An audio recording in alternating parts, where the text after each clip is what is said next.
strengthens our partnership with the OIC countries, including those in the bilateral relations. I would like to emphasize the growing interest of other countries to the forum. The proof of that is a great number of participants and a wide geographical coverage of the countries. Relations of Russia with the Islamic world are characterized by the stable development and growth of economic indexes. I would like to thank our partners from Muslim countries for active participation in the events of the forum and for readiness to share their experience openly. Special thanks to the Republic of Tatarstan and all organizers for the high level of its preparation. I am sure that even this year the forum will make it possible to state new spheres of interaction and will be very useful. Thank you so much.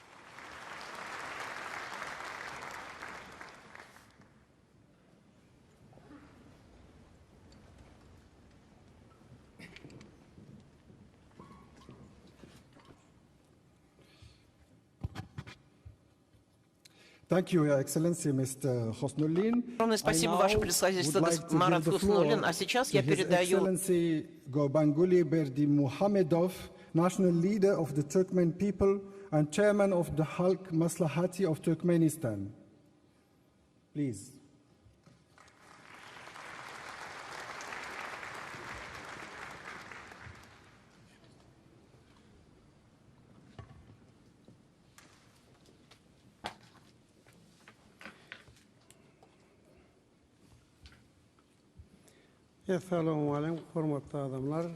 Distinguished participants,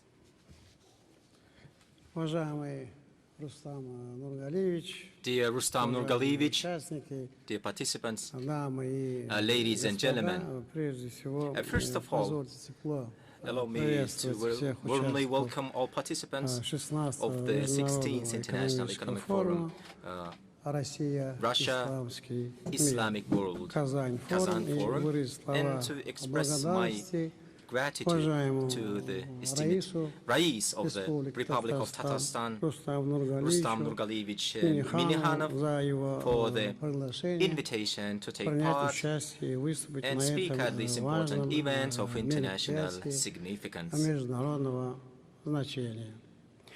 Modern main trends in global development, the creation of new geo-economic realities, configurations and models present a number of major challenges to the Islamic world. It's obvious that addressing these challenges requires serious reflection and at times rethinking of the role and prospects of our countries in the modern economic order, accurate prioritization, maximum use of our objective advantages, and consolidation of potential in a solid practical basis. Объединение потенциалов на прочной, практической основе. И убежден, что I'm convinced that today the Islamic world has every opportunity to act as one of the locomotives of global economic growth. Our countries demonstrate excellent indicators in such aspects as demographics, natural resources, and geographic location. The technological level is steadily rising, financial and organizational capabilities are growing, and the scientific and educational base is being strengthened. All this serves as a good prerequisite for initiating major breakthrough projects in various sectors and for increasing the role and position of Islamic countries in the global economic and investment space.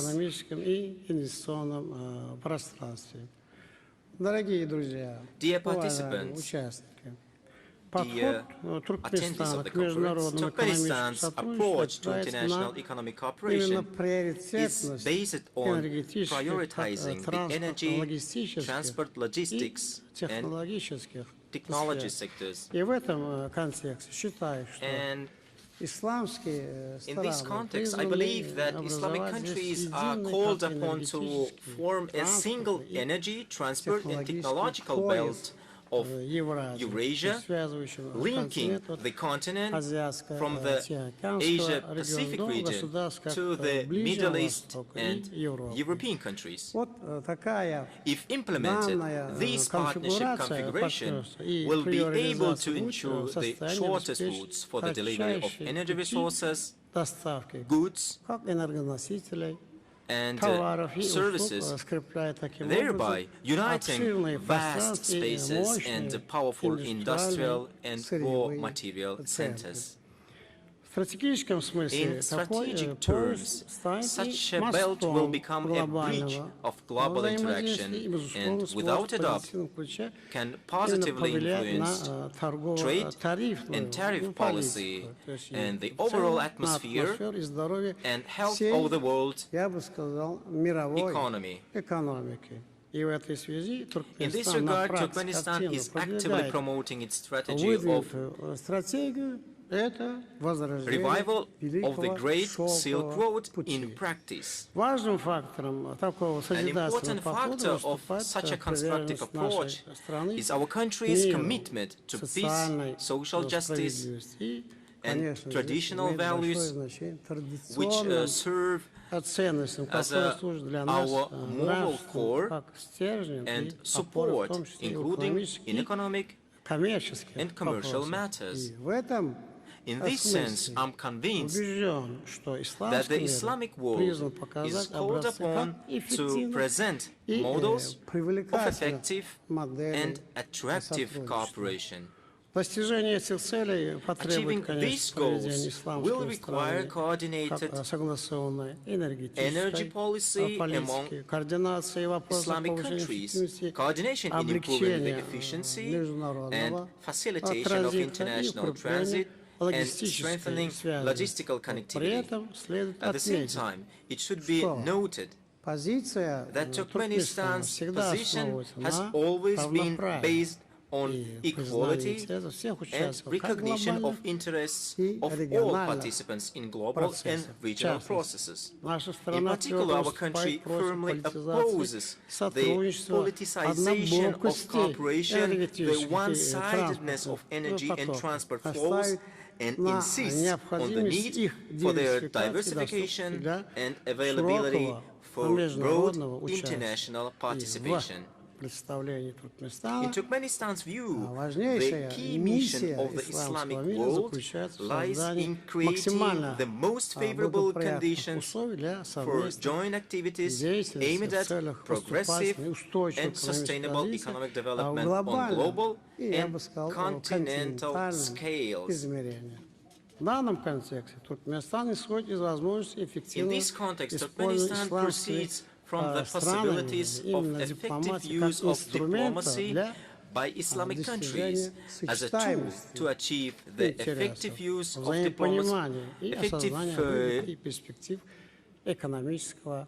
alignment of interests, mutual understanding, and realization of benefits and prospects of economic partnership. Turkmenistan implements these principles in practice, primarily through the implementation of large-scale and long-term energy transfer and infrastructure projects in Asia. This includes the construction of international facilities such as the Turkmenistan, Afghanistan, Pakistan, India gas pipeline, power supply and fiber optic communication lines along the Turkmenistan, Afghanistan, Pakistan route, and railways connecting Central and South Asia with the Middle and Far East. I'm convinced that the implementation of the above-mentioned projects will significantly increase the level of energy security, provide many countries with access to sources of energy resources and key transport routes, promote the growth and diversification of trade and commercial ties, create new jobs, and solve many social problems.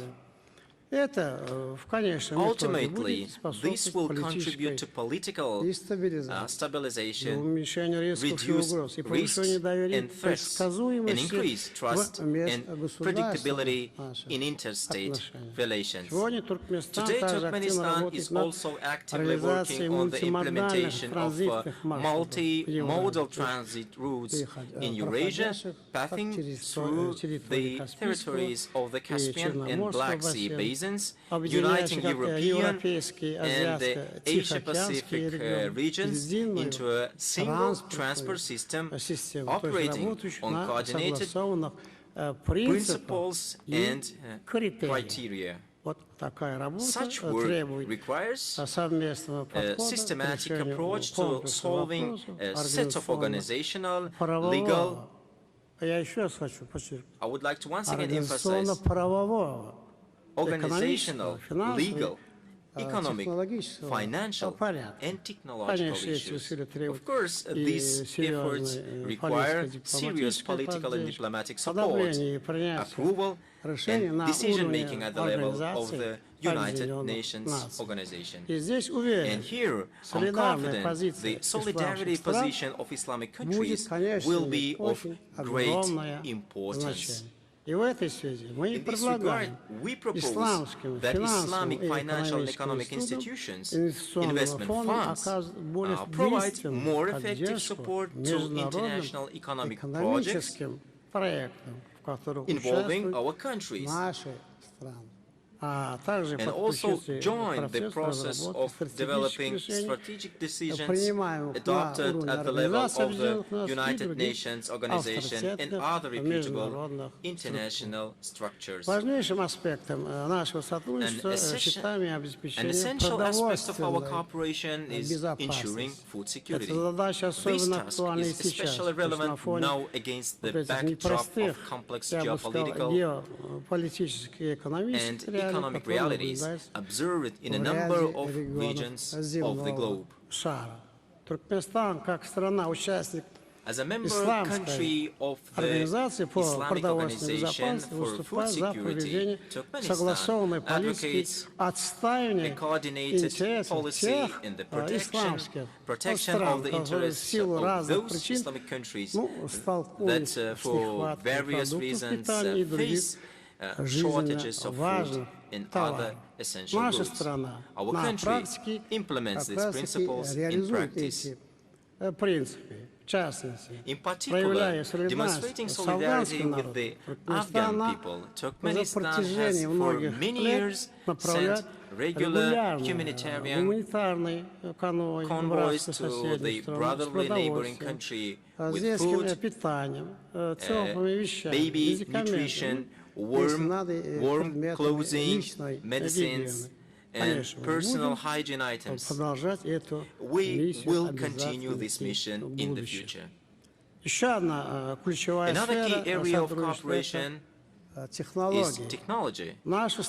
In recent years, our countries have accumulated a solid body of achievements in high technologies, innovative developments in the field of artificial intelligence. This potential can and should be used in the common aspiration of the states of the Islamic world to reach the forefront of development for full and equal integration into global economic relations. We consider it expedient to establish systematic and regular channels of technological cooperation among our states, exchange experience, train specialized personnel, and launch joint multilateral innovative programs and projects of applied and fundamental research. Dear friends, distinguished participants, being in Kazan, I would especially like to note the achievements and successes in the cooperation between Turkmenistan and the Fraternal Republic of Tatarstan of the Russian Federation. Fruitful ties with our colleagues in Tatarstan are vivid example of effective interaction in the context of the development of trade, economic, and cultural humanitarian partnership between our country and Russia and its regions. In this sense, Tatarstan occupies a special place due to its powerful technological, resource, and industrial potential, as well as historical ties with Turkmenistan. We are engaged in joint activities with Tatarstan in the energy sector, industry, transport, trade, and other areas. I would especially like to note the support of these processes from the leadership and government of the Russian Federation. I express my gratitude for this approach, and I'm confident that it meets the long-term fundamental interests of the peoples of Turkmenistan and Russia and fully corresponds to the spirit and logic of strategic partnership between the two countries. And of course, I consider it important to emphasize the constructive and creative role of the Republic of Tatarstan and personal of the esteemed Rais Rustam Nurgaliyevich Minnikhanov in strengthening friendship, mutual understanding, trust, and cooperation between Islamic countries and Russia. This important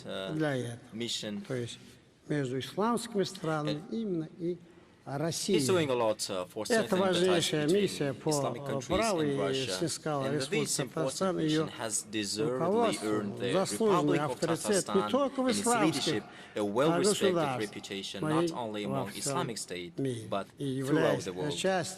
As part of the Islamic world, Turkmenistan is deeply committed to relations of brotherhood, solidarity, and respect with all its peoples, and is ready to develop and strengthen these ties, contributing to peace, progress, and prosperity of our countries.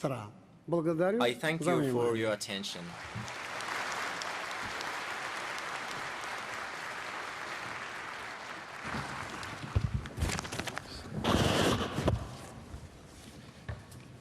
Thank you, Mr. Berdimuhamedov, for your informative statement and for your vision of the prospects for interstate cooperation.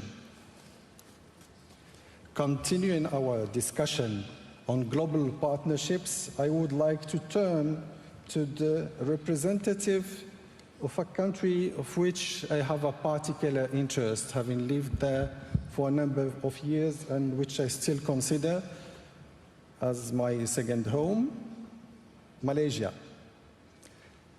Mr. Prime Minister Anwar bin Ibrahim, Malaysia is widely recognized as one of the fastest growing economies in Southeast Asia. This year, your country also assumes the honorable mission of chairing ASEAN, representing the interests of a community of more than 660 million people. This is particularly significant in the context of the region's growing role in the global economy and international relations. The floor is yours, Your Excellency. Assalamu alaikum wa rahmatullahi wa barakatuh. Alhamdulillah Rabbil Alameen. Nahmaduhu wa nusalli ala Rasulih al-Kareem wa ala alihi wa sahbihi ajma'in.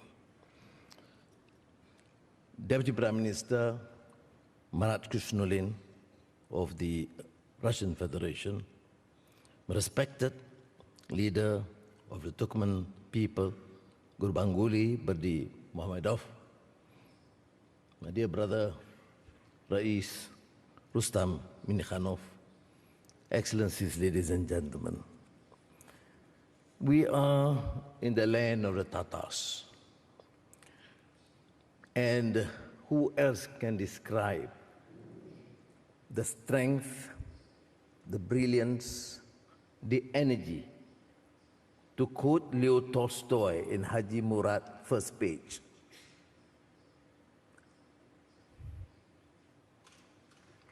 What energy and tenacity.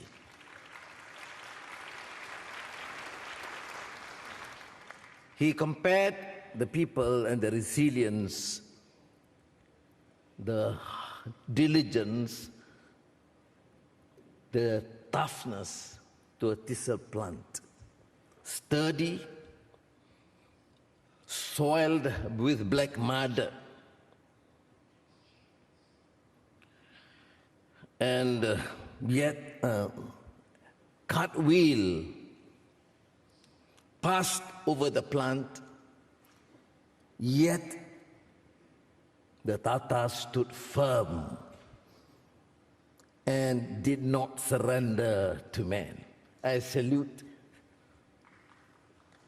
Rais and the people. That's why you see this spirit in Tatarstan with the Russian Federation, changing the course of their history, leading the voice for the Muslim world, collaborating for a new venture to strengthen our economic fundamentals, to embark on a new journey, food security, digital, petrochemicals, or all fields of activity.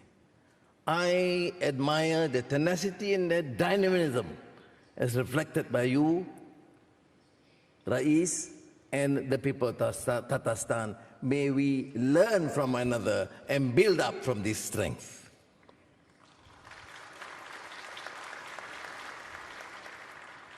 And in Tarmush, your great national poet, the pride of the Tatars, Abdullah Tukai wrote in 1908, Bu Tarmush kem bilan tuktar Talastan, sugush sin hit ke te armas tuk Tamastan.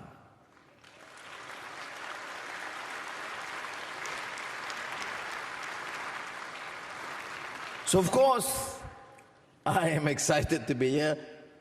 Forgive me for the pronunciation. I have to spend a few days to improve. But that's the spirit. Never surrender. Having that courage. Facing the new challenges. New tariffs, sanctions, geopolitical pressures will not deter us. And let us therefore work together to strengthen our fundamentals, which of course begin with the economy. That is why the issue of embracing the halal adventure is very critical. It's more than $3 trillion operations. From the Gulf countries to the Middle East to Africa to Asia, we should then formalize and strengthen this cohesion. Then the Islamic finance, not a matter of adopting just what you call as riba free, but to enter into new innovations so that it offers an alternative and economically viable for the Muslim world and also the participation of non-Muslims in our societies and in non-Muslim countries. But beyond that, as we know, there are new challenges. Energy transition. Malaysia is fortunate because we have among our neighbors within ASEAN excellent relations based on trust and working together. And as you know, ASEAN happens to be one of the most peaceful regions in the world, one of the most dynamic, vibrant, and dynamic economically. And we therefore embark on some practical measures, like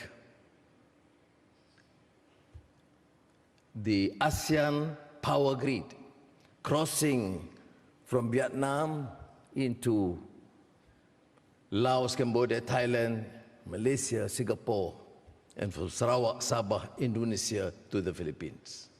So you can see, and Brunei. And you can see, therefore, the spirit working together among Muslim countries, among neighbors, would help immensely to uplift the living standards of our people. The other dictate is, of course, digital transformation. The leader of Turkmen people mentioned about artificial intelligence. The faster we embrace it, the more secure we will be. Yes, there is a difference. I'm not talking about economic fundamentals, energy transition, and digital transformation in the absence of imbibing values, character. Because after all, how do we honor, love, and follow the deeds of Muhammad sallallahu alaihi wasallam? Because of values and character. Wa innaka la'ala khuluqin azim. So the issue before us, for the young and for us, is to make sure that there is a difference. Family values is important. Trust, justice, honor, human dignity is important. That is why we reject the absence of a moral code, the hypocrisy of leaving thousands and thousands of people, women and children, killed daily in Gaza. Why? Because we believe in human dignity, irrespective whether they are Muslims or non-Muslims.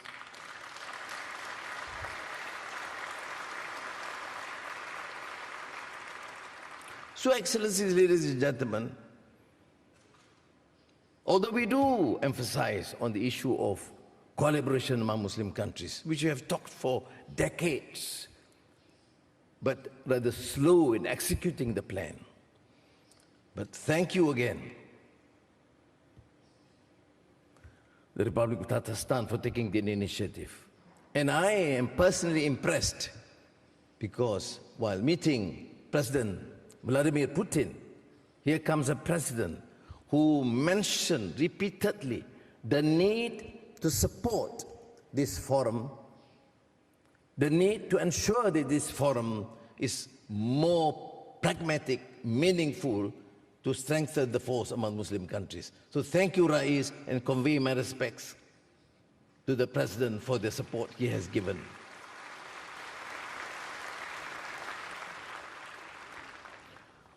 Of course, there are pronounced ulama, intellectuals, political leaders here.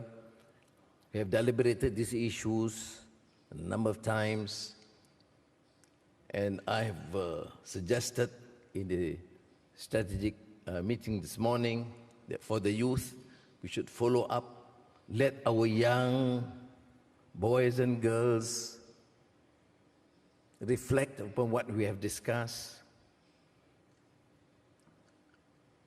and offer more suggestions, express their support or disagreement, so that the voice of the youth are not only heard but taken into very serious consideration, because we must ensure that the young feel and know that in our articulation of issues and decision in terms of our priorities, they will have a major say to affect programs that affect the young. So thank you very much again, the Republic of Tatarstan. And I wish you well. And I come here all the way from Malaysia just to express my support and admiration for all the good work and effort to strengthen our resolve. Thank you. Assalamu alaikum wa rahmatullahi wa barakatuh.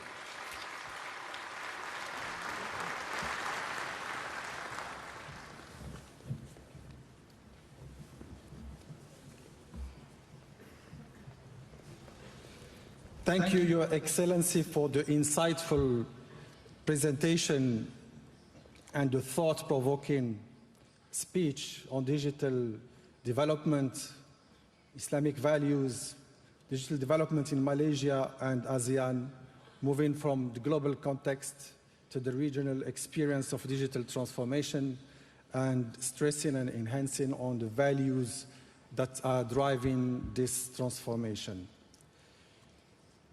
Let me now turn to our hospitable host of the region, the visionary leader that has started this process with Tatarstan to become a real laboratory of digital innovation in Russia, to the chairman of the Group of Strategic Vision Russia-Islamic World, the Rais of the Republic of Tatarstan, His Excellency Rustam Minnikhanov, please.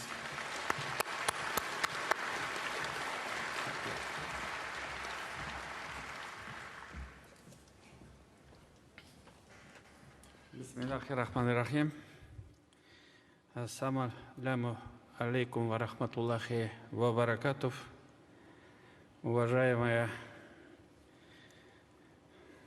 руководители, премьер-министр Малайзии, уважаемый Malaysia Prime Minister Gurbanguly Muhammadov, the leader of Turkmen people, Marat,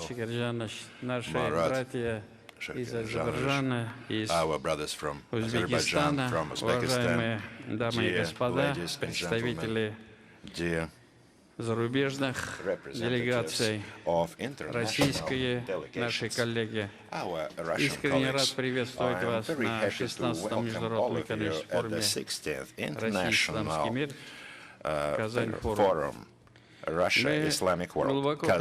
признательны We президенту are Российской Федерации grateful to the Владимиру President of Russian Путину за Federation, оказанное Vladimir доверие Putin, и for the неизменную trust поддержку and форума. his unwavering support of the Марат forum. Шакиржанович, You, а также всем Marat, федеральным органам Khusnullin, за and помощь all в the federal организации bodies, I'd also мероприятия, like to express my appreciation in нашим organizing почетным this гостям, event, всем as участникам also форума, to all партнерам of our за honorable важный guests, вклад participants в of the его forum, to работу. our partners for their important contribution into Отрадно, its work. что It is great Казан-форум to see that собирает Kazan Forum today друзей со всего is мира, bringing создает people хорошие условия для новых from all контрактов, over the открывает world, двери для creating конкретных conditions, проектов сотрудничества. opening doors for Деловая new программа contracts нынешнего and форума specific насыщенная cooperation и projects. The разнообразна. business program of the Проводится forum более is 140 rich and diverse. конференций по Over самым 140 актуальным темам. conferences are held on the most relevant Сегодня subjects. существенно ускоряется темп Today, the развития pace of development of сотрудничества cooperation нашей between страны, Russia and Российской Muslim countries Федерации и is мусульманских significantly стран. accelerating. Реализуют совместные проекты с Joint партнерами projects из are being Средней implemented Азии, with Ближнего partners from Востока, Central Asia, Азии, the Middle East, Африки. Asia, and Africa. Свидетельство A приверженности testament наших to the зарубежных commitment коллег of our принципам overseas многополярности colleagues, — это the principles расширение of БРИКС. multipolarity is the Саммит этого expansion объединения of в Казани в BRICS. прошлом The году summit of this собрал association in 36 Kazan last year brought together стран и 6 36 countries and международных 6 организаций.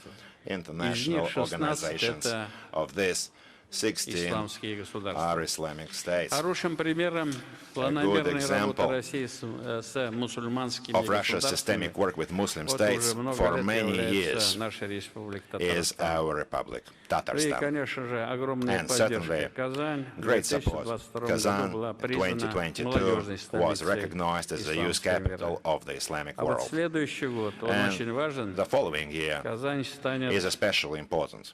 культурной Kazan столицей will исламского become мира. Это огромное доверие. Islamic world Давайте cultural поблагодарим capital. This is huge аплодисментами trust. Let's please наших make a round of коллег applause с исламских to стран our за такое colleagues from высокое Islamic доверие. countries for such high Ну acclaim и and trust. работа тоже показывает, что Certainly, товарооборот со work странами shows that организации trade исламского сотрудничества turnover увеличился with на countries of 38%, Organization of Islamic и он Cooperation has составляет increased уже by порядка 38% 8 миллиардов and долларов. amounts to about $8 Успешно работает группа billion. стратегического видения России исламский Successful мир. work of working group Знаковыми Strategic Vision мероприятиями Russia-Islamic стали World заседания группы should also вот be в noted. Малайзии в декабре. Significant events were Казани мы held at the собирались. meetings of the group in Kazan in May and Malaysia in December. And certainly today's addresses by respected Gurban Guli Muhammadov and Anwar Ben Ibrahim suggest we're on the right track. Huge words of gratitude for such constructive advice and your addresses. I think this is huge support for all of us. Let's please put our hands together for our leaders for such kind words towards this forum. Dear colleagues, thanks to development of digital information technologies and digital platforms, today Tatarstan is actively integrating into global supply chains, increasing its attractiveness for investors and partners. Presence of about 3,500 IT companies and tens of thousands of IT experts allows us to develop and implement advanced technological solutions in many areas of public life. Today, digital technologies are making a real revolution in the financial sector, including the Islamic banking sector.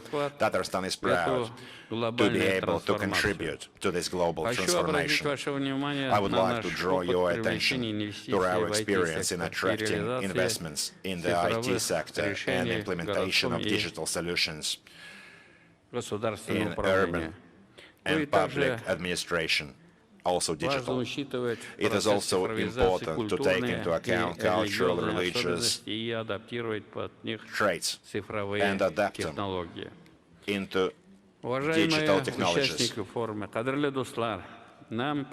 Dear forum participants,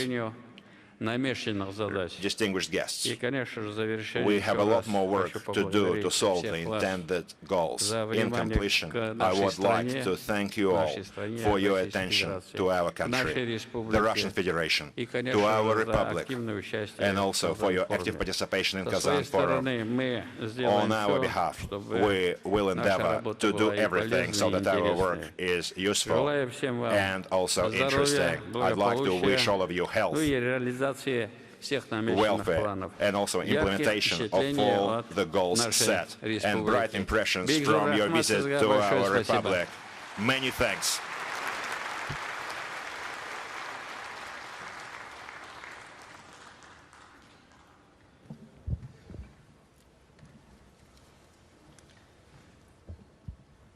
Thank you, Mr.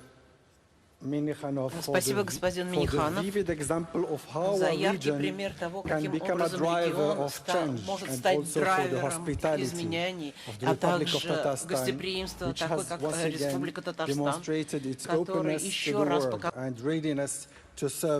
as a bridge between Russia and the Islamic world. Thank you again on behalf of everybody here.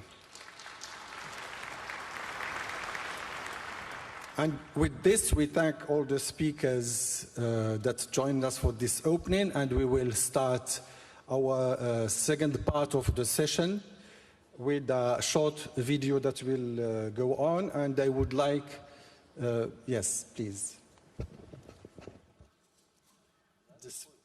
The three speakers that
Thank you and welcome again. And let me welcome to the stage our additional speakers, His Excellency Sheikh Ibrahim bin Khalifa Al Khalifa, Chairman of the IOFI Board of Trustees, Ms. Farida Abdullah Kambar Al-Awadi, Chairperson and President of the Emirates Businesswomen Council, and Mr. Sultan Ahmed bin Sulayem.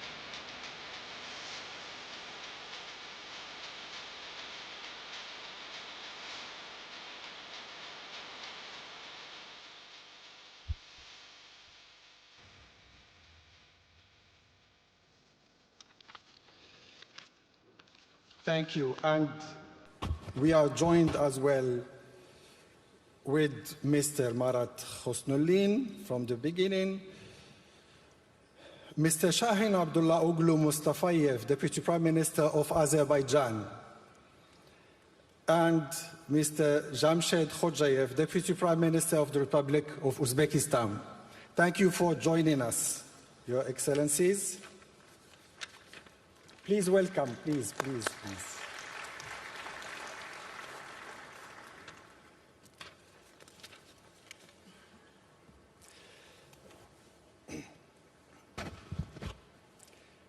Can we? Okay. Thank you. To start off our session, trade is very important. A relationship with Russia and the OIC organizations is very important. Of course. But to do that, you have some prerequisites. To facilitate this process, you have to have some prerequisites. So what we see is that we have favorable situations now with the global surge in non-cash transactions. Digital transformation, the fuel for it will be the money, like the fuel of the transactions. Do we have cash transactions or we still use fiat money? So there has been a surge in non-cash transactions for the last few years, being more than $1.6 trillion globally. And it is expecting to grow to reach over 2.8 trillion in 2028.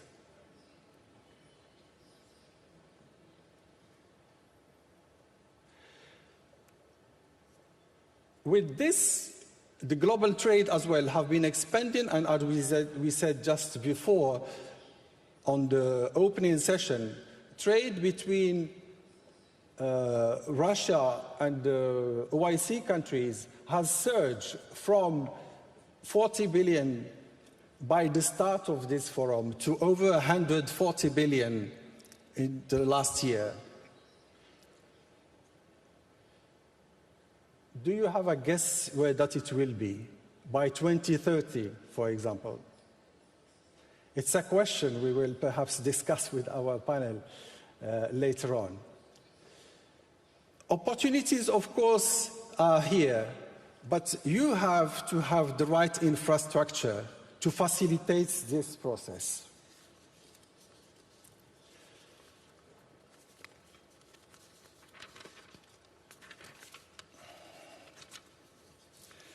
And we have then we need to make sure our processes are in place to have the right infrastructure for this.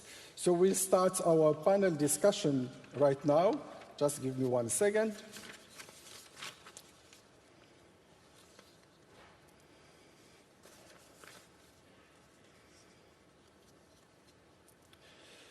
So I'll start with Mr. Jamshed Khojayev.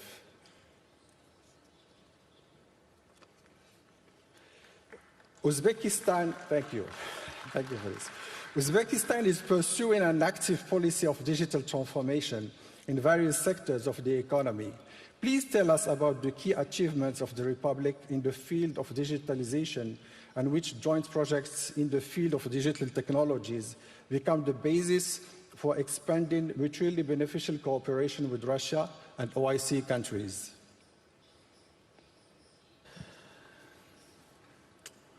Good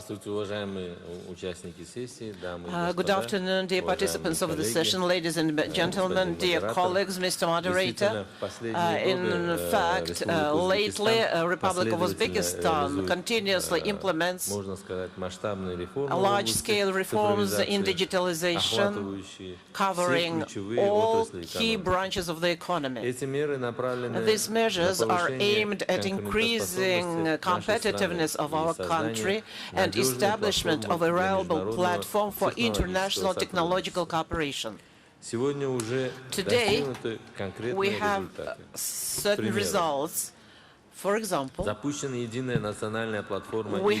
we have started a single national platform, e-government, which covers more than 300 state services. We established the National Center of AI Development, which is successfully developing and works on applied projects in healthcare, education, and industry.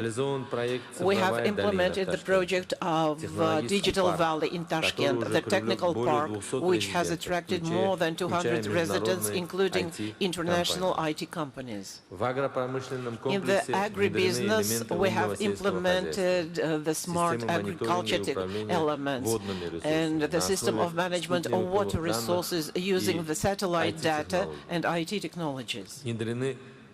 We have implemented digital financial technologies.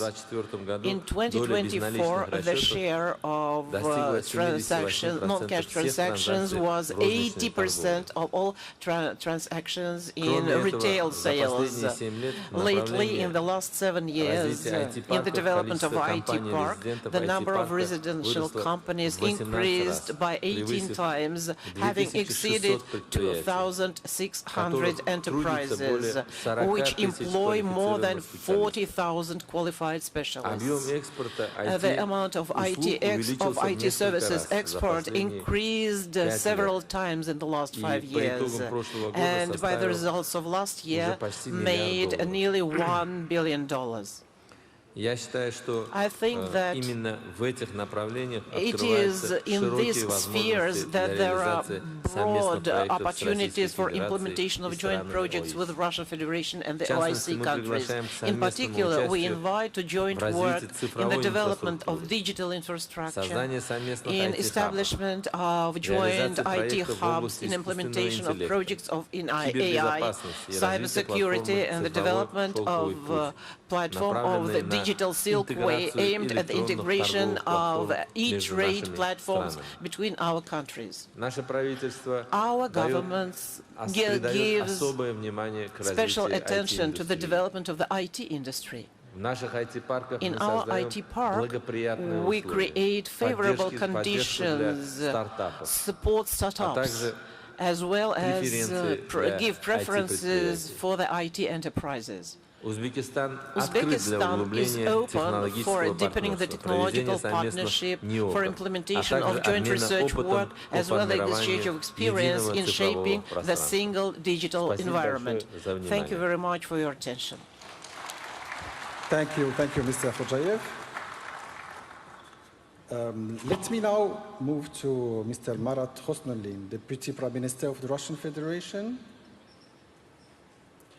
Last year, we discussed in detail the importance of logistics corridors and the development of infrastructure for expanding interaction with the countries of the Organization of Islamic Cooperation. As part of this new national project, Infrastructure for Life, what digital solutions will be used to implement this national project? And how, perhaps you can share with us, do you assess the work of the forum in general?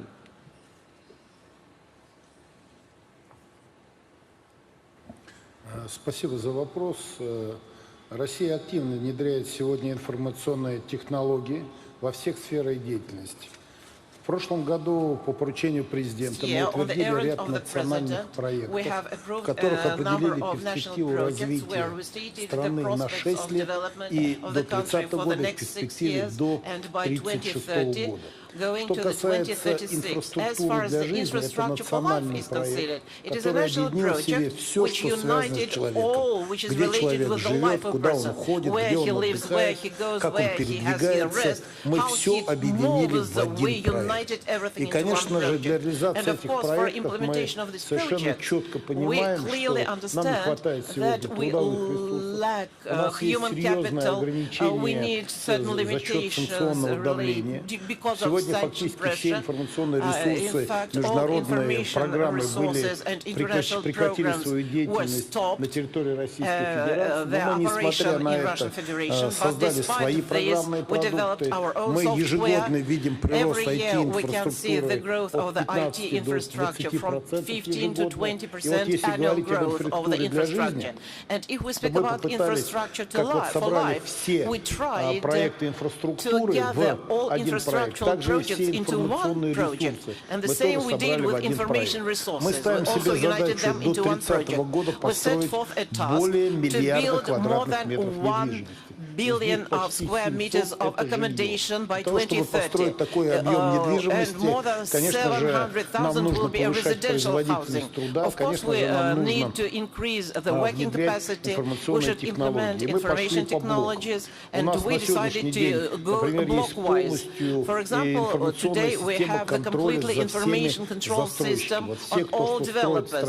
Everybody who builds a multi-apartment house are controlled, and the history of the construction for the last 6 years is represented in this information resource. We have created a separate program which is named the National System of Spacious Data, where we have 2,000 different layers: geodesic, cartography, cadastre, land management, agriculture, transport, and power engineering. This is our main national system, and using it as a basis, we developed an international platform, and the more information resources we have, the more we integrate it into this national system. Our task is in the next 2-3 years to develop 200 master plans of the development of settlements, 2,060 core settlements with 65% of the population living there. We need to develop plans where the quality of life of residents will increase by 30% in 6 years. It is a very difficult task, a very comprehensive task, and we are doing this within the development of the complex infrastructure. We have certain issues for the utility services, and to control this service, we have established the State Information Service, which is GIS of utility sector, which shows us what amount of services is provided to the residents and how they are controlled. We actively are dealing with the improvement program, and we managed to attract a maximum amount of people. Residents by themselves choose their settlements, which spaces, which yards needs to be improved. For the first, we give the money comes from the federal, from regional budgets, and we developed a special informational platform, the city urban environments in the state services platform. And we used this platform, and there were 17 billion people who took part in this voting. We are now having the next voting, and we can see that more and more people will take part in it. We have developed a 6-year plan for the development of highways,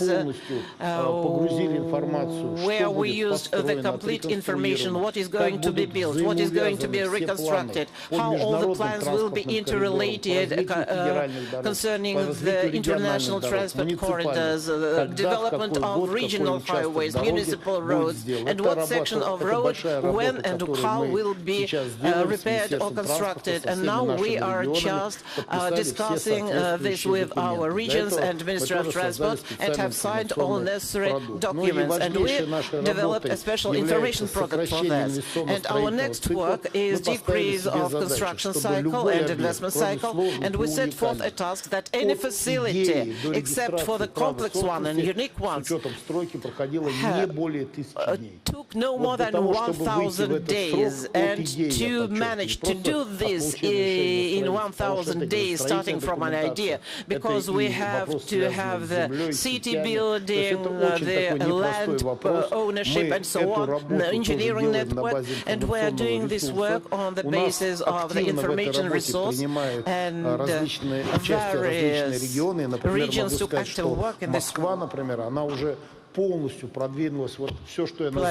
Moscow is very much ahead, because all what I am speaking about has been developed in Moscow. Moscow has a digital twin of the city, where it has everything that has been constructed, which is under construction. Everything was digitalized. And now the task is to collect all our information resources and to develop a single digital platform. Representatives of the OAS countries are, as a rule, Muslim countries with a fast-growing population, fast-growing economy, and the cities and settlements are constantly changing the requirements for the life quality to the development strategy. And I think that this topic is exceptionally important. And now we have reached the next stage when we need to use AI as much as possible. Even though we're just making first steps in it, we can see a large prospects in that. And using this chance, I invite all colleagues from all participants of the forum. We are ready to share our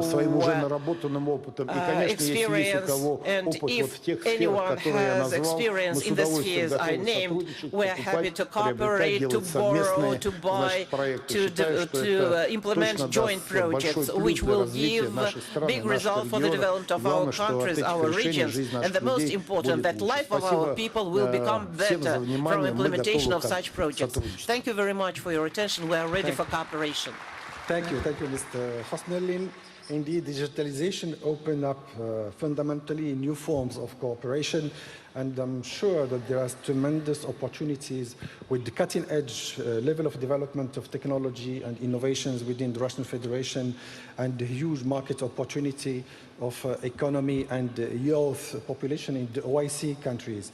Let me now expand a little bit our geographic interests of our discussion and turn back to the other part of our panel, to the experience of Azerbaijan, a country that is actively implementing digital solutions across multiple sectors. Mr. Mustafayev, Azerbaijan is actively developing digital solutions in public administration and business. Can you please share with us what innovative digital projects are being implemented in your country, and how do they affect economic growth and investments attractiveness, and in which areas do you see prospects for digital cooperation between Russia and other OIC countries? Please.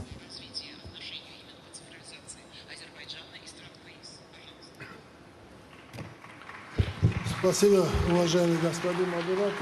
you so much, dear moderator, and good evening, dear forum participants. Well, first of all, I would like to thank the government of the Russian Federation and the government of the Republic of Tatarstan for the great organization of the forum and the hospitable reception offered to all of us. I can confidently state that this forum takes an important place among international platforms and certainly helps towards cementing cooperation between Russia and the Islamic world.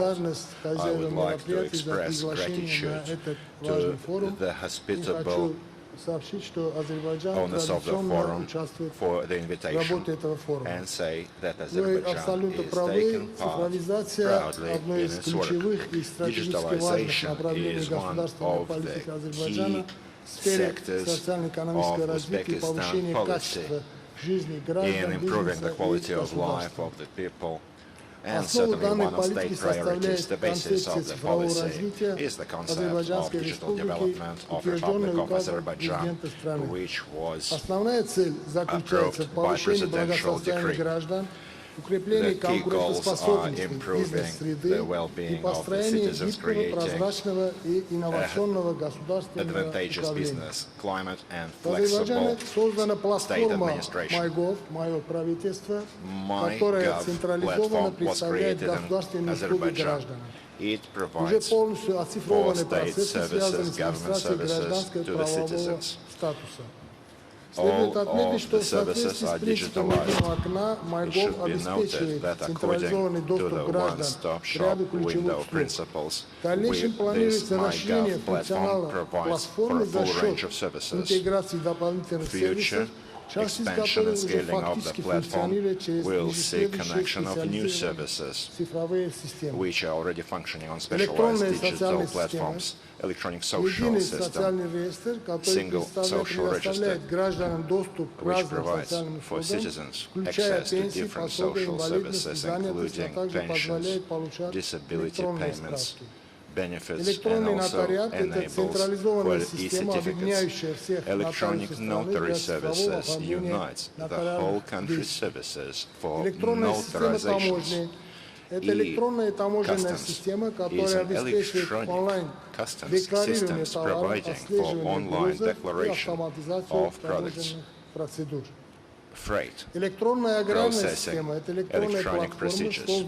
Also, electronic platform was created to support farmers in the agricultural sector, providing information on agricultural subsidies and providing ability to file for government support measures in the agricultural sector.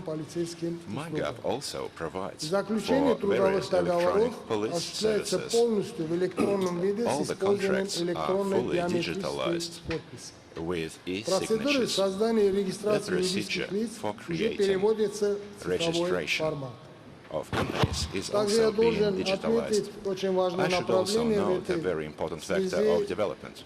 Azerbaijan has an approved strategy on AI for year 25 to 28, covering the application of AI in various sectors. E-signature, which is provided in digital logging framework, is a mobile app which is based on AI technologies, cloud computing, and biometric face recognition. Citizens and companies can instantly confirm identity and sign documents electronically. 40% of Azerbaijan's population are using this service already. Full digitalization of document turnover between government services is integrated. Over 2,300 government services are integrated into a single document turnover. Also, Russian online marketplace Ozone is actively working in Azerbaijan, which is improving our bilateral trade relations. Now, in terms of digitalization, we should also know some implemented projects on digital logistical platforms within the framework of International Transport Corridor North-South. All of this aids creation of more transparent and dynamic business environment internationally and domestically. In state administration, digitalization provides for transparency, efficiency, and effective usage of financial administrative resources. Anti-corruption. The sustainable policy of digitalization implemented in Azerbaijan aids sustainable development, economically inclusive well-being of the population, and also effective state administration. Digital transformation, we are convinced, is not just a technological process, but a powerful tool to improve international cooperation. Thank you. Thank you, Your Excellency, for the detailed analysis of digital transformation in Azerbaijan. It's really interesting to see how different countries in the region are forming their own approaches to digitalization that take into account national specifics and which offer further areas of cooperation among the countries themselves and with the OIC countries. I would like now to move to see the views from the private sector, and in particular, women. I suggest to consider in talking to Mr. Lawadi, the UAE Women's Business Council has made significant strides in expanding economic opportunities for women under your leadership. The United Arab Emirates is always known for its progressive initiatives on gender equality in business and other innovations. How do you assess the impact of digitalization on opportunities for women entrepreneurs? And what digital solutions and platforms, in your opinion, could most effectively contribute to strengthening the role of women in the development of economic cooperation between Russia and the Islamic world? And finally, which technology areas offer the greatest prospects for joint initiatives, in your opinion? Please. Bismillah ar-Rahman ar-Rahim. Assalamu alaikum. Good afternoon, ladies and gentlemen. It's an honor to speak to you today about a topic that truly reflects the spirit of progress in our nation. The intersection of digitalization and women entrepreneurship in United Arab Emirates. We are living in an era defined by rapid technology change across the world. Digital tools are revolutionizing industries, reshaping how we communicate, and opening new doors for innovation. In United Arab Emirates, digitalization is doing something even more powerful. It is empowering women. It's empowering women to lead, to innovate, and to build the future. The United Arab Emirates Digital Government Strategy 2025 and broader digital economy vision are not just about efficiency, they are about inclusion. Through smart infrastructure, e-commerce, and digital services, women now have easier, faster access to the tools and platforms they need to start and grow their businesses.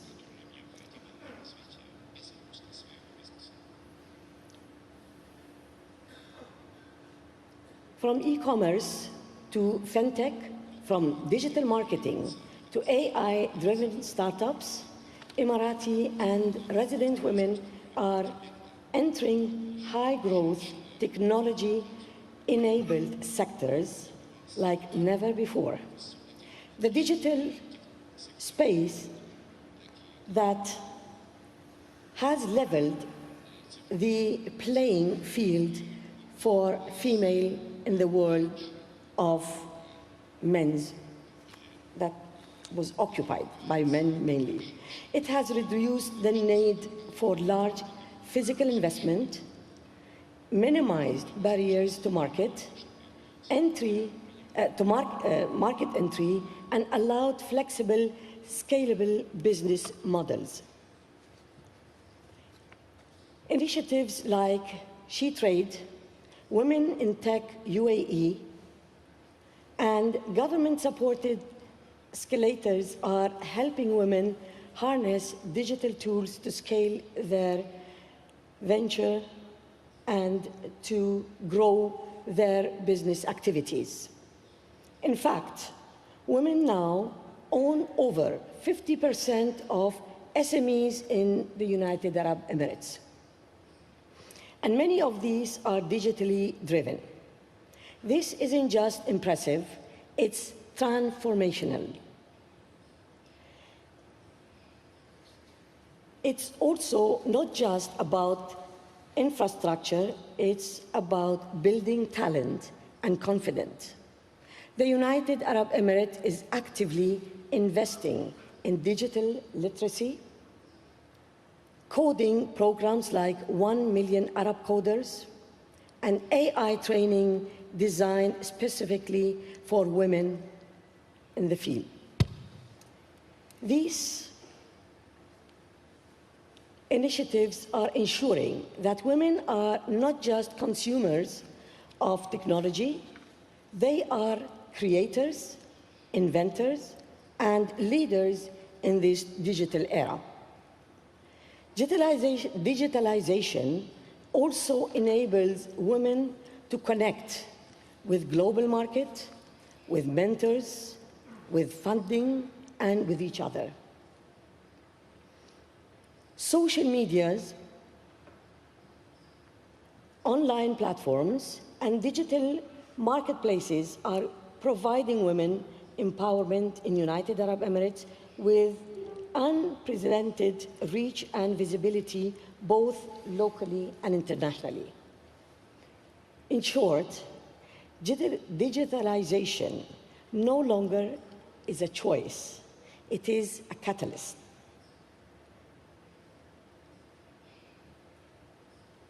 For women and for the future economy. Empowering women in this field in the United Arab Emirates is showing the region and the world how it can be done, and with vision, investment, and commitment to gender equity.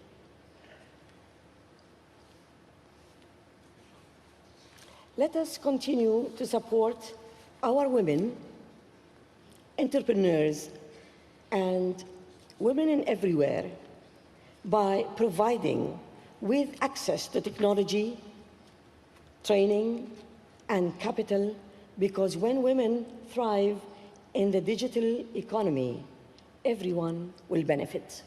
Thank you.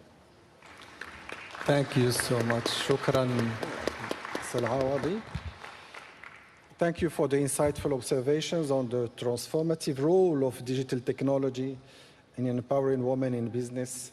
The link between inclusivity and economic development is clear. It is a logical move from the social dimension of digitalization to its financial dimension, which is the foundation for all economic initiatives, which lead us smoothly to our next speaker. His Excellency Sheikh Ibrahim bin Khalifa Al Khalifa has been among the architects of the financial sector in the Kingdom of Bahrain in his different roles in the Central Bank of Bahrain and as Minister of the Economy, and now as the IOFI, Accounting and Auditing Organization for Islamic Financial Institution, Chairman of the Board of Trustees. Your Excellency, Islamic finance has shown impressive growth over the past decade. At the same time, IOFI standards play a significant role in addressing the main challenges in regulating digital Islamic financial instruments. What key opportunities do you envision for deeper cooperation between Russia and OIC member countries in advancing Islamic finance with Russia, and how can IOFI contribute strategically to these developments? Looking forward to your insights. I shall try. Bismillah ar-Rahman ar-Rahim. Thank you very much for introducing me. Yeah, I'm just in particular would like to extend my sincere thanks and appreciation for the Russian Federation, for Mr. Marat, for President Rustam, for all this beautiful organization. We are really honored to be here, and inshallah we look forward to continue this drive. Digitalization of the financial center is going into taking a J-curve. This type of business need to be, attached on daily basis, because the development and the changes in it cannot be followed. You cannot do enough on it. In any case, the growth of digitalization only in Islamic banking is going at a rate of at least on compounded annual rate of 17%. Saying the least of that. It has reached now close to $4 trillion, the total of it, but it's expected to reach $6.7, $6.8 trillion in the next 3 years. Digitalization of it, we have quite a large number here with me who came here, and they are working on it, and we have extended that in meeting with the Russian banks, and the opportunity is enormous for us. It is enormous, without any. Cooperation with the Tatarstan or the Federation, the Russian Federation, or the Eurasian area, all, it needs a real look now by the time. Here, the real economy in this country or in this region is huge. And we would like to walk away from this real estate investment and something like that. We want to return on what we are doing through manufacturing, through agriculture, food security, transportation, communication, and finally trade and so on. So we are going on full speed, and we are looking how to do that. Most of the countries like Azerbaijan, like Turkmenistan, like the others, are members of the Islamic Development Bank, and therefore all investments, and it has to be made very clear, all investments by anybody, not us, in these countries are guaranteed 100%, guaranteed in terms of credit, guaranteed in terms of liquidity, and guaranteed of lending to them the rating of our agencies. So investment in that direction goes full, and that is another hand to be extended for Islamic banking and so on. This is one. The second thing is that looking at the growth and the demand, and we are today have looked at two main opportunities. One of them, hopefully, that we can finish before the end of June, and they are working on it. I think by today or tomorrow will be done. The second one will be done this afternoon. But in any case, we are looking that if IOFI standard, which has been now the Central Bank of Russia, is a member of IOFI, and if that is now within this pilot project, which is carried by the government of Russia or the Russian Federation, it's going forward, it is delivering, and they would need some time, which we understand and we should encourage. We want this to go with full knowledge by the authority in Moscow first and in the other republics. And we are getting all the cooperation from them.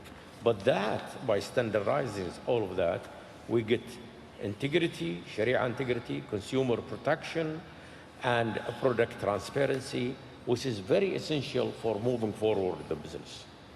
And not only in Russia, but also that expand this spectrum to be followed in 47 countries all over, mainly in Africa and Eurasian area. And taking to this, if we help the integrated Russian financial market to the OEC country, and then this will help us to bring the ecosystem. The other thing, of course, is a big issue, which is building the human capital right here. And we have signed two main agreements. One with a university, which we are very proud to have worked with it in the past. It is the University of Chechnya, and we signed with them yesterday something for a major project. Hopefully they can do. And the other is the Federal University of Kazan, or Olga region, I think they call it Olga region. And they are also taking care of building the human capital into this. With that, I would like just to thank you very much. And if you need any further information, I can do. Thank you. Thank you. Thank you, Your Excellency, for the comprehensive analysis of the prospects of Islamic finance and role of digital technology in this process. I think, okay, we have seen the digital transformation. We have seen what governments can do on that, and the administrations, and the private sector, the finance, what it can do. But we can't do this without a sound and a smooth global logistics, right? Global logistics is undergoing rapid digital transformation. So we would like to welcome our next speaker, Mr. Sultan Ahmed bin Sulayem, Group Chairman, Chief Executive Officer of DP World. Mr. bin Sulayem, how does DP World use digital technologies to optimize global supply chain? And what impacts do these innovations have on the development of international trade, and what you see as like digital logistics projects could be implemented in partnership between OIC states and the Russian Federation. Thank you very much. I am very honored to attend this forum and this distinguished panel. Digitalization is very important for our business in logistics, our business in the port and customs. And if you look at a consignment that could take 10 hours by air to reach an airport in one country, it takes 48 hours to clear it. That's because of lack of information. So we have implemented in 2005 a port community system in Dubai, which means basically if someone wants to clear a cargo, they go to the platform, and from there automatically he is directed to the customs and to the port, and everything gets cleared digitally. During the pandemic, we faced a big problem whereby we cannot communicate with people. The digitalization helps. In the Dominican Republic, we introduced the port community. It reduced the time by 27% and reduced the cost by almost 30%. When you talk about our business, where we say from factory floor till customer door, digitalization helps a lot. Help the customs and others, and allow people to clear the cargo before the consignment arrives. We have a good example. We introduced our system in UK. Today, in the port in UK, we use our own system. Heathrow Airport uses our system also. We introduced also some platforms ourselves. One of them is called cargos.com, where people can use it to book a consignment or trace a consignment to know when it will arrive. We have also Digital Freight Alliance, is a platform where people in the freight forwarding, they can bid for cargo and give the best price. We use also digital and AI in predictive analysis, whereby we can predict the cargo arrival, we can predict what we need to do. It's very crucial. The problem today is that we are not speaking the same language in the transportation. When we look at the supply chain, it is the most inefficient industry, never been disrupted. Costs are high. And so by using blockchain, we can identify the real cost, and we can interfere and have value in improving it. Business will move better if we can speak the same language. That means everybody in this south or north-south trade should use digital system to allow. And I know I've been to Azerbaijan, and I was very impressed with the system they have, where the government can interfere when they see something delayed immediately. And I've seen it in many countries where they adapted. It saves time and give us a quick decision to make.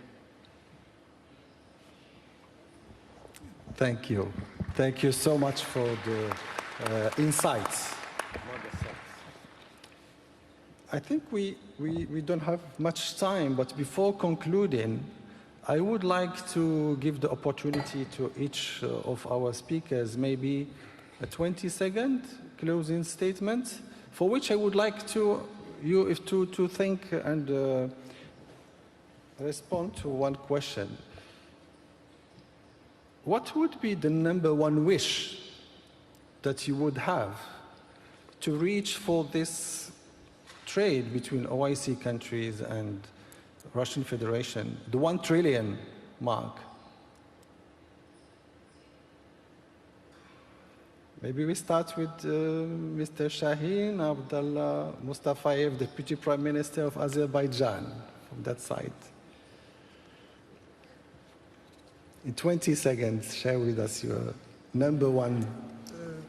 Спасибо большое. Вот для того, чтобы достичь результатов, я Thank говорил you о so much. концепции, To которая achieve внедрена в results, Азербайджане, I надо spoke of добиться полного Azerbaijani выполнения этой concept, концепции. И and I второе, think we can achieve я уже that говорил в growth. своем выступлении, Secondly, мы as I с mentioned Российской in my Федерацией presentation with the Russian проводим Federation, цифровизацию we are международного digitalizing транспортного коридора international Об этом transport говорил corridor уважаемый north-south. Dear Sultan Ahmed bin Sulayem spoke about that. It's a priority direction. I think we should continue along that vector. Thank you. Thank you. Thank you. Very good. Thank you. Let's move now to Uzbekistan and Mr. Khojayev, Deputy Prime Minister of the Republic of Uzbekistan. What is your #1 advice to reach that 1 trillion in exchange? Как вы сами все знаете, что увеличение товарооборота зависит от многих факторов, и сегодня участники, спикеры как раз об этом все говорили. И по развитию логистики, и по развитию цифровых расчетов, regarding development of digital platforms and other services, other cooperation projects, which will basically stimulate trade. So, if we consider all of this vectors of development, if we continue developing and digitalizing, I think all of the goals of rising trade turnover will be achieved. Thank you. Thank you. Thank you, Mr. Khojayev. Thank you so much. Ms. Al-Awadi, maybe you tell us in a few words, what's your wish? Actually, I would like to thank the organizers, and I'd like to thank especially the organizer for Women Prospect, which I've been dealing with, for putting such a huge effort to bring distinguished women from different parts of the Islamic world together and to bring us the opportunity and the possibility for building bridges and actually communicating. And I think that digital tools will really make this job much easier for the future and will make the possibility for continuity of that and building a strong relation between us. And believe me, when women are becoming active in business or economic work, we always say in the Islamic world, we are not competing with men. We are putting our hands together to build our countries in a stronger way, in a better way, and definitely we love to take our families and create a strong family with a strong future. Thank you. I can't agree more with you on this. Let's now hear from Sheikh Ibrahim Khalifa on #1 wish to reach an exponential growth of this relationship, Russia, OIC countries. Okay, I'm not trying to throw it on you, but each economy has sectors, okay? But in the middle, there is something called the financial wheel. If this works properly and directly, this trade will boom. One big example, if you want, I'll take it from our brother from the United Arab Emirates, is Emirates Airline. In the old days, if we want to travel here and here and here, it takes time. Now, if you fly to Dubai and go wherever you want, directly. If we do that with goods and services, we'll reach that very quickly. Thank you so much. Thank you. Now, Mr. Sultan. I mentioned that we need to speak the same language in the transportation, and especially what faces us today are delays. We move cargo already from Dubai through Iran and to this region, as well as from Pakistan through Iran again. And what you face are delays, and I wish there would be a system where you can pre-clear the cargo. In other words, when the cargo reaches a custom destination in any country, they should have the information already online, and they don't delay them. The problem is they have no information until they come. And this is very important. Pre-clearance of cargo will resolve a lot of issues. If you need certain approval from a certain entity, if it is pre-clear, they will know and they'll get it where the cargo comes. Thank you so much. And you have heard the statements from the different speakers. Then closing now to Mr. Khusnullin, representing the Russian Federation.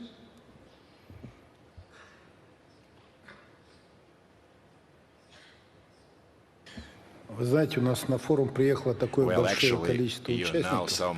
Мне кажется, что если в результате форума каждый приедет к себе домой, доложит своим руководителям, своим лидерам стран о том, что нужно делать, и сконцентрирует усилия на достижении этой задачи, мне кажется, у нас все получится. А если мы еще при этом сделаем единую цифровую платформу для достижения этой цели стран АИС, то, безусловно, успех у нас, то мы точно получим успех. Я хочу, пользуясь случаем, еще раз сказать всем спасибо за ваше время, за вашу энергию, за то, что вы вместе с нами здесь делаете. Спасибо. Thank you so much. Ladies and gentlemen, now we come to the close of the session. I would like to join me in thanking our speakers and experts for sharing with us their insights. It's a rare opportunity to have such a panel with us. Thank you.